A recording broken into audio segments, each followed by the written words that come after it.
going to participate, and then the expectation is you're going to go in and help, and I'll join you and clean up the kitchen with the kitchen crew because they're tired from yesterday. Awesome. Kitchen crew, come in.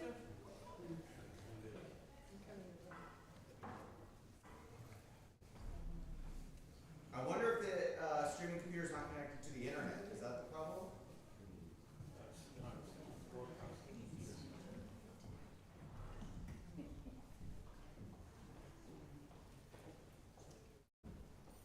Hello, hello, hello. Oh, the power of God. Are we streaming? You are streaming. Wonderful. I would love this for all time to record. All right. So friends, as the kitchen crew comes in and so forth, I see Claire here. Thank you guys for coming. Hopefully they come in sooner than later, but we're not going to have a long meeting. Hopefully it's up to you, but there are a few things that I want to talk about. Before we get going, of course, we're going to take a moment to pray. So let us hold a prayer. Holy One, we do give you gratitude for this beloved church. Help us to continue to be the church that you are calling us to be. As we say in the new creed every single week, to celebrate your presence among us. In Jesus' name, amen. All right, so I'm going to go first, and I have 4 agenda items, and then I'm going to give it to the council, and they probably have 4 or 5 things to share, and then we'll call it a day together. So this is streaming, so if you hear something that you think, oh, so-and-so might be interested in this, they can be referred to the video and watch it at the time that they're able to.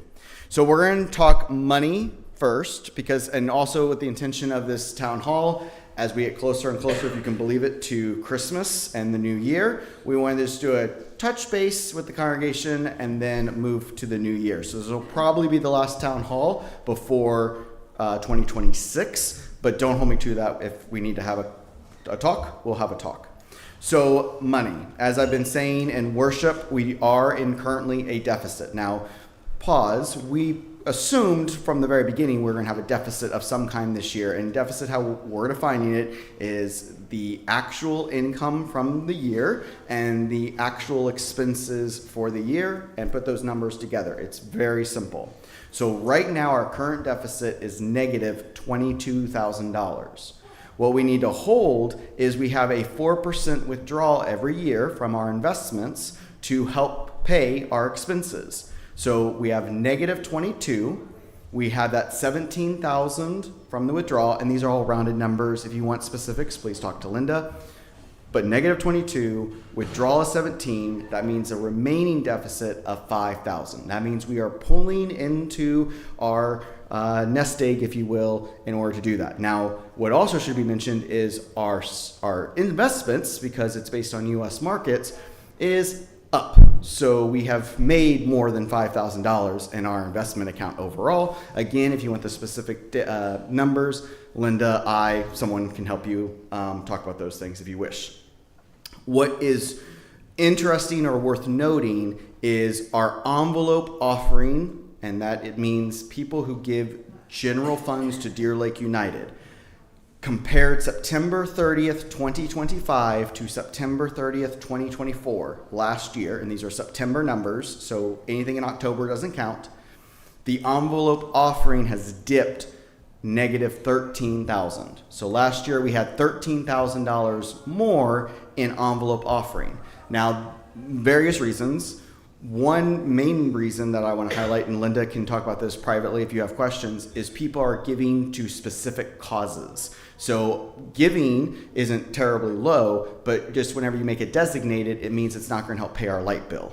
So the invitation or the request, the plea, is to give just to Deer Lake United to help pay our general bills. But those general bills aren't just the electricity. It also does pay for programming. It does support the ministries of the church overall. It just is not part of the designated funds. So just be mindful that if you are giving to our church, consider raising inflation. I know it's hitting all of us, including the church, but it is something to consider. So in my ideal world, we would have $5,000 extra before the end of the year, or keep that number with the 4% in mind of the 17,000. So as usual, are we rich beyond our dreams? Absolutely not. Are we going out of business tomorrow? Absolutely not. So we're fine, but we do need to kind of just keep up the mentality. As years passed, money has always increased over the November, December time period. We just need that to occur again. And as long as we do that. And there was a dip in offering while I was away in sabbatical. So that's expected, normal. Women's breakfast, the men's group and the women's group both need to determine when that's going to be. We assume it's going to be on a Saturday morning for each. And in past, they have not wanted to be on the same Saturday morning. So plan that out. So we'll be in touch with the men and women's breakfast at some point. But assuming, so first week will be hanging of the greens. The next 2 weeks will probably be one of the men or women's breakfasts. They'll battle it out. And then on Tuesday, December 16th, will be the Adante Choir concert. We do receive proceeds from that. So if you want to help our church as well as the Adante Choir, several members of Deer Lake are in that choir. That's on Tuesday, 16th, I believe at 1 or 2 o'clock in the afternoon. Details, I'm sorry? 1:30, thank you. Split the difference. So 1:30 p.m. on Tuesday, December 16th. Then, 18. December, I'm sorry. December. Okay. So it's all good if you're watching online. Don't worry about what just happened. So December 16th, Tuesday, December 16th. Then last year, what was a raging success as well was us doing a flash mob singing at Burnaby Village Museum. So we'll try to do that again. I have confirmed the hour correct to make sure that the Burnaby Museum is open, and they will be opened on Wednesday, December 17th. So we will cancel Bible study that day. For those attending Bible studies, we will cancel all day, the 17th, 24th, and 31st of December from Bible study. And that evening we'll gather and we'll do a flash mob caroling in Burnaby Village Museum. Then Sunday, the 21st of December is the cantata, so it'll be a music-filled day for sure. Then I haven't talked to Barry, and I looked over to see Barry, but Barry's obviously not here. Barry is hopefully going to be available on Monday, December 22nd for the Blue Christmas service. What we did last year, which I think worked well, is had just a set time period, like 3 or 4 hour chunk. There's lots for me to do that time period. So what I did is I just went into my office, set up the space, had music playing, and people came in and they had a little program that walked them through a ritual, a little service that they could do on their own, and it's come and go as you please. So that seemed to work really well last year, so we'll probably do that again this year. If you have any thoughts about that and want a more traditional like live service where we do one time and everyone does something, let me know. Last year, I think we had about 10 to 12 people stop by. So it was worth doing that kind of open house kind of thing. In previous years, we've done an actual service and attendance has varied throughout the years. So being cautious of my time and workload during that week, and Barry as well, we just want to make sure whatever we do is most effective overall. So if you do plan on coming to the Blue Christmas, please let me know, and then I'll plan accordingly. So last year on December 24th, which is Christmas Eve, we've been having 3 services since my time here. So before I came, there was usually a 4 p.m. and a 7 p.m. I came in, and it's been done in Deer Lake's history overall, but just not whenever I came, for a late night 10 o'clock service. That's my own personal favorite time to do Christmas Eve service, so that's what I do. So the 10 o'clock is a me thing, and then you guys just overhear me worship Jesus on Christmas Eve. So the question before us is the 7 p.m. and the 4 p.m. Last year, what happened is the vast majority of people came at 7 p.m. And that is when our choir will sing. It will do lessons and carols. It will be that same service. It's traditional. People love it. It's packed house. We're going to keep doing what people want in that way. At 4 o'clock last year, the only ones who showed up were one family from outside in the community, and then Deer Lakers who were participating in the actual service at 4. So this is a good sampling of the congregation. Is anyone here planning on coming to the 4 o'clock service if we offer it? One, so let's, yeah. And it's not just. Yeah. But the one thing I do know about 4 o'clock is those of us if we're going to be here, we volunteer to be part of it. So. Do you Yeah, understand? I hear you. If we're going to be here, we say, well, do whatever you need. It is a time that sometimes our extended other families and do other, Christmas Eve at different times. That's just me. Fair. A lone voice saying it works for my extended family, but we will hold it. Okay, so I will pray. A few of us here, like Steve's family comes at that time sometimes. Anyway, I get Fair enough. So I will pray discerning, and I will check it with the council. The council, you saw that what we have here, and so if anyone is planning outside who is not present in this meeting, I want to honor there's more voices than just in this room. So if anyone is planning on coming to the 4 o'clock, I'm not making a verdict one way or another. I just want to know, is it worth all the energy and time it takes to do that to make it most effective for all of us? If not, we'll just do the 7 o'clock and the 10 o'clock. For sure we're doing a 7 o'clock, and for sure we're doing a 10 o'clock. What's on the table for negotiation or discernment is the 4 o'clock. So please let me know. Any questions about the calendar for Advent? So pretty much every single week there's something happening here at the church that's special. Between the hanging of the greens, the men and women's breakfast, and the caroling and the cantata, Blue Christmas and Christmas Eve. It's a packed schedule. Does anyone want to do anything else? No, as they all laugh. So no one wants to do anything else. That will be the schedule. We'll announce it in What's Up in time. We do have 245 subscribers on WhatsApp. And we also have 136 the last time I checked on YouTube subscribers. So in a congregation that has 116 in our directory, to have way more on WhatsApp and in our YouTube subscribers, just fantastic and phenomenal. So please hear, we do make a difference in this world. The last thing before I get to general questions is what is on people's hearts and minds in leadership is the changing dynamics of ministry and the changing dynamics of this congregation, and that we are not a static congregation. We are continually changed by the world around us.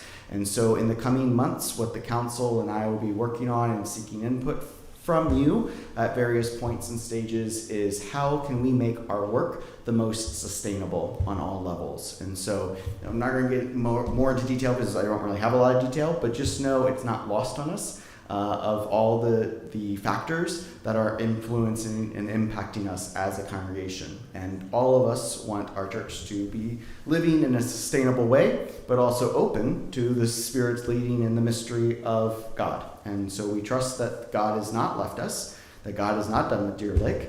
And so how can we be best stewards of our resources, of time, people, money, all resources, property, assets, et cetera, et cetera. This is also going to be in collaboration with the other conversations happening with the council, doing the strategic visioning, the innovation lab, which you're about to hear about. So there's various things and activities happening, all looking at how we want to be the church. So we're not resting on our laurels. We're not saying we're perfect and we're just going to stay put. We are continually seeking God's Spirit in this place. Are there general feedback, questions around what's happening in the church? Are you angry about something? Are you happy about something? Anything I need to know? You have the council mostly here. Anything the council you want to hear? I'm going to pass it to the council so you can give them directly. Yes? We're not meshing with Jubilee or the other United Churches for the Christmas stuff? No. So the question was, are we collaborating with Jubilee United and with us or any other United churches around us? No. We do not have plans to do anything joint, but I'm sure Graham and I are open to suggestions. I just know that these kind of sacred moments and times, people have their traditions, and I know this congregation has its traditions and Jubilee has its traditions. So not that tradition can't be shaken up. Trust me, I know tradition can be shaken up. But we're open to ideas and suggestions if that's something that this congregation wishes to do. But so far, that's not been something that we've had in the past, at least. So our joint services and times together in collaboration is Ash Wednesday and Good Friday. So those are the times we gather as a community. But that's what has been. Doesn't mean moving forward we can't shake it up and change things. So. Joseph, I'd just like to second what Abdon said about the work you've been doing on our behalf. Thank you. So for those watching at home, Kathy just gave me appreciation for the work I do. And so as I've already spoken to that, so I'm just going to stop because I don't want to cry again. So general questions and feedback, anything else? And then I'll pass it over to Ellen, I believe. Is that right? Okay.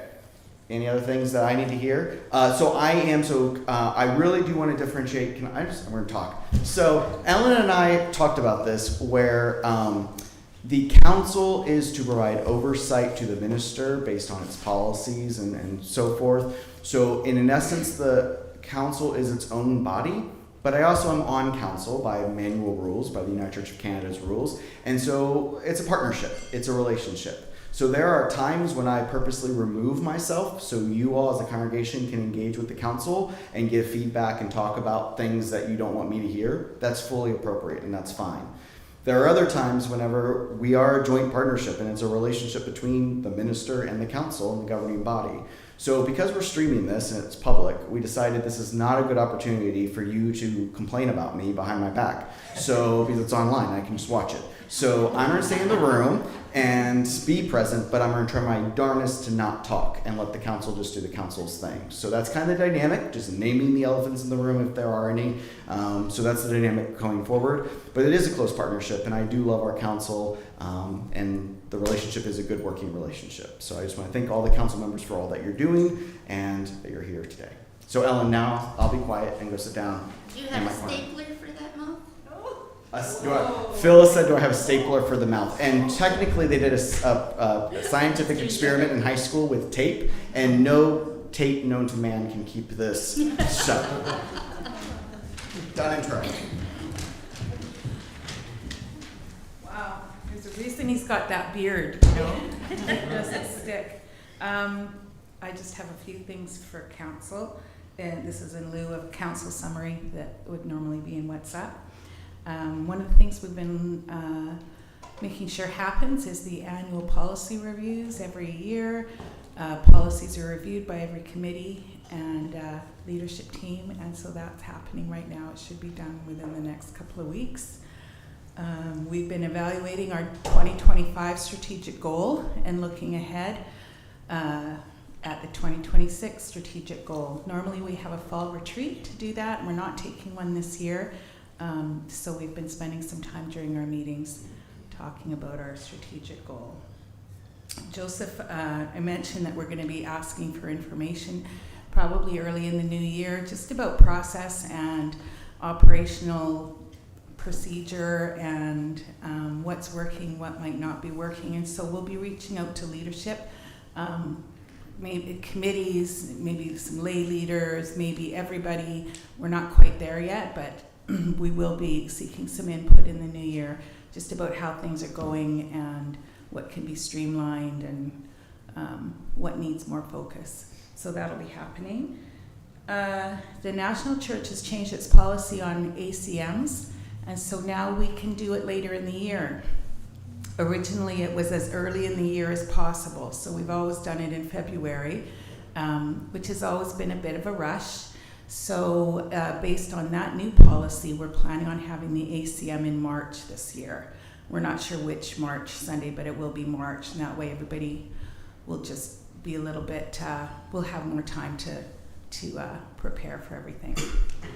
And the Nominations and Governance Committee is in full action for next year, and two positions that we're wanting to fill are the council chair. I'm going to be stepping down as chair, and council secretary. Sharon's going to be stepping down as secretary. We both hope to stay on the council, but those two positions will be open. So if you'd like more information about what's involved and or you're interested at all, please speak to any of the council members, me, Joseph, the Nominations and Governance Committee, and we'd be happy to fill you in.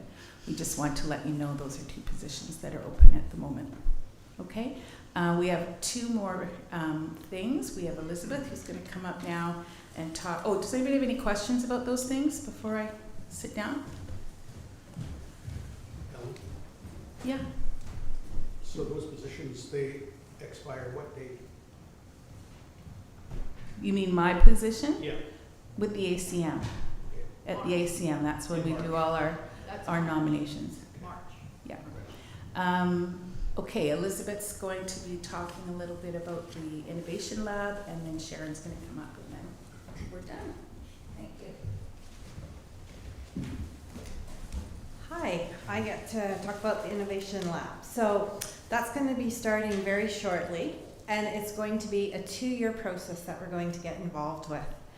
Over the 2 years, we're going to be consulting with the Ministry Leadership Center, and that is going to guide and support Deer Lake and the lab team that we have through a process that is going to look at the health of our faith community, ministry opportunities, and build strategies for new sustainable ministry. Or otherwise, it's going to be, what does the future of Deer Lake look like in these changing times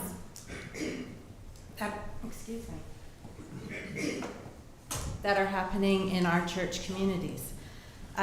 So this comes from a cultural survey, which we all participated in January. I'm sure many of you remember we were given these scales, and then we had to plot on there where we kind of landed on each one of them about our faith community. So it was looking at the environment, connectivity, bonds, composition of our church family, existential visioning or input. So then this was taken, and then a team was organized, and we have gone through several people across the congregation and in leadership positions, and some of the individuals for the team or the lab are going to be Joseph, Ellen, Gary Forward, Gloria, Sharon, Anne, Gary Hamer, myself, Andrew, Paul, and Linda Walsh. So quite a cross-section of individuals. To support this, because it is quite a process for 2 years, Deer Lake submitted a grant to the region, and we were actually honored or awarded $20,000 to do this process. So it's not going to financially impact any of our resources with Deer Lake United Church. There are 2 lab meetings coming up in November, so we're getting quite involved with this very quickly. And we just look forward to seeing what the future is going to hold. And as Joseph mentioned in his sermon this morning, that hope and possibility for Deer Lake United Church. So if there's any questions, yes? What does the lab mean? What are we trying to do by labbing? Yeah, so we're going to have this team together, and there's 2 team leaders from the Ministry Leadership Center that help organize this. Yeah. And if I'm saying this correctly, Joseph, but we're going to come together and really look at Deer Lake United Church, the ministry that's being offered now. Where are we going in the next couple of years? Because around us we keep seeing churches being closed or churches amalgamating and that. And what is the future of Deer Lake United Church? Are we going to keep standing, or are we going to amalgamate, or what's going to be our future? So if you're looking for specific detail on process, the answer is we have no idea, because we haven't started yet. So once we get started, we're going to figure it out. But they have a formal program that we're going to engage with. Faith. Yeah, to build ministry. Yeah, and to build our ministry, yeah. If any other questions come up later, just ask someone on council or Joseph or myself. Thank you.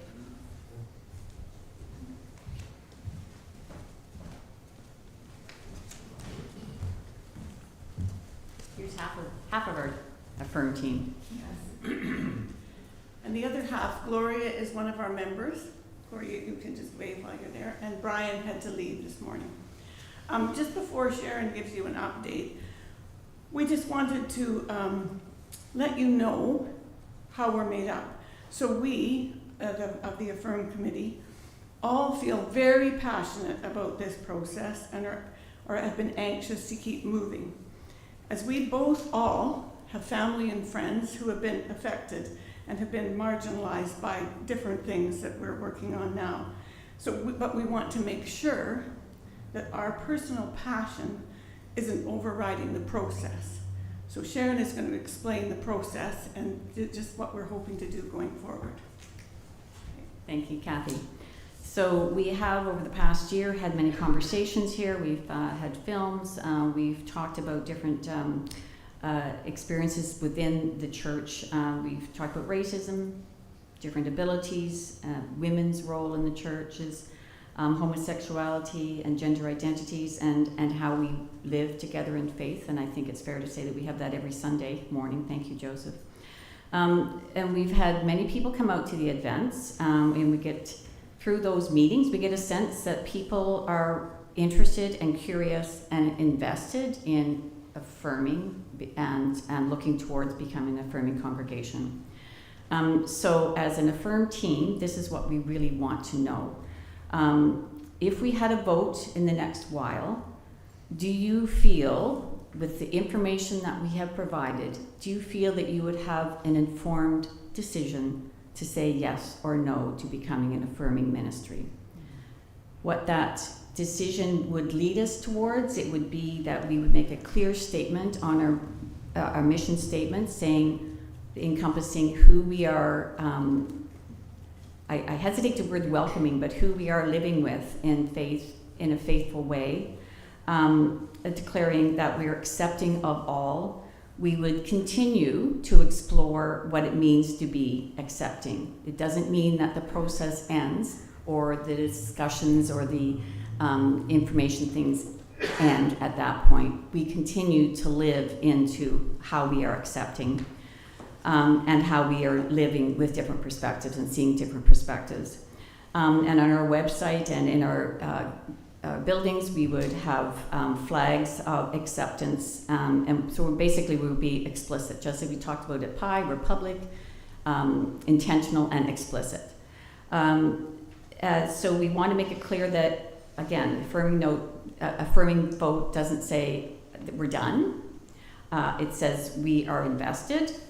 And as Kathy said very well, on the team, we're passionate about this. We just want to make sure that our passion doesn't blur what the congregation feels. So at this point, before moving forward, we want to make sure, we want to invite you to ask us any questions or tell us what you need to know further so that we can do the work in order to have in the future that vote. So based on the feedback we get either by phone, by email, by conversations, that's how we will proceed. Any questions? Oh, you go ahead. I was just going to say, it's as simple as when we were deciding about the bathrooms. That's when we're trying to make sure everyone is included and able to participate because of that one thing. So it just would permeate all we do, all the decisions we make based on the PI, public, inclusive, and what's the last? Explicit. Explicit, yeah. If someone has comments and they're not sure about your email addresses or how to get at you, they can reply to WhatsApp and it'll be fed through to the team. Thank you, Linda. WhatsApp, as always, is a great source of both getting information and also giving information. So any questions? If you don't find us, please send it to Linda. Thank you. Any further questions? Okay, thanks.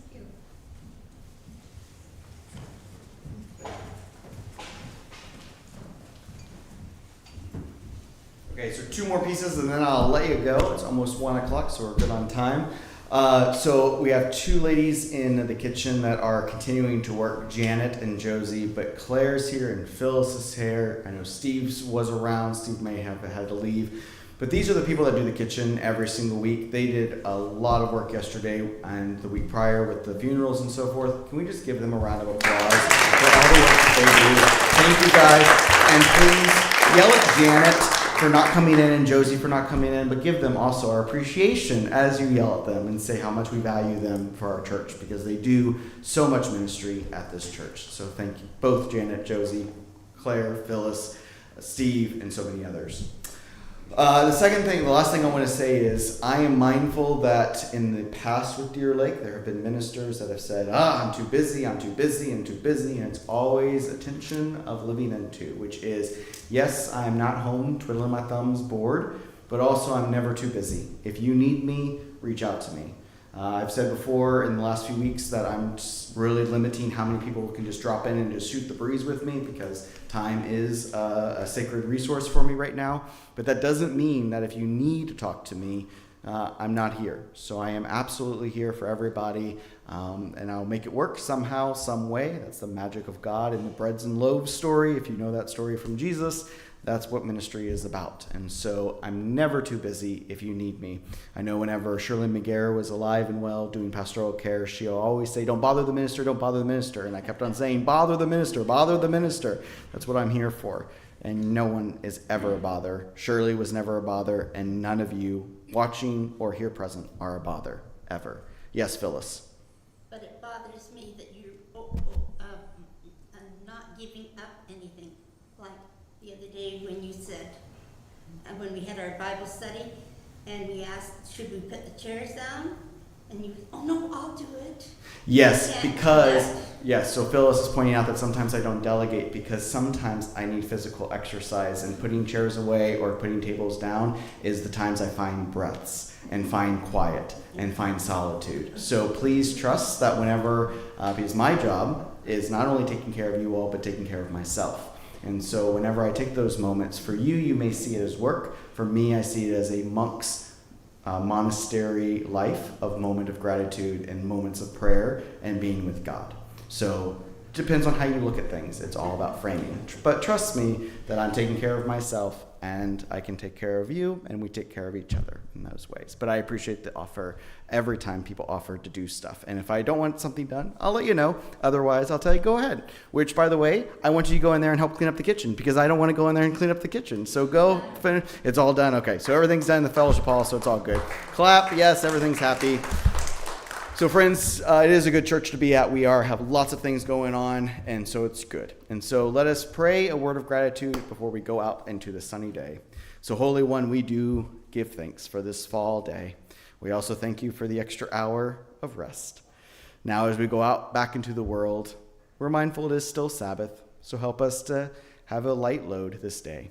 Give us the strength to pick up the challenges and the burdens that need to be addressed tomorrow. And remind us that you are with us, that our strength comes from you. Be with those in this congregation who are grieving, who are struggling, who are joyful and celebratory. Be with us in all seasons. In Jesus' name, amen. All right, friends, go home and enjoy. All good.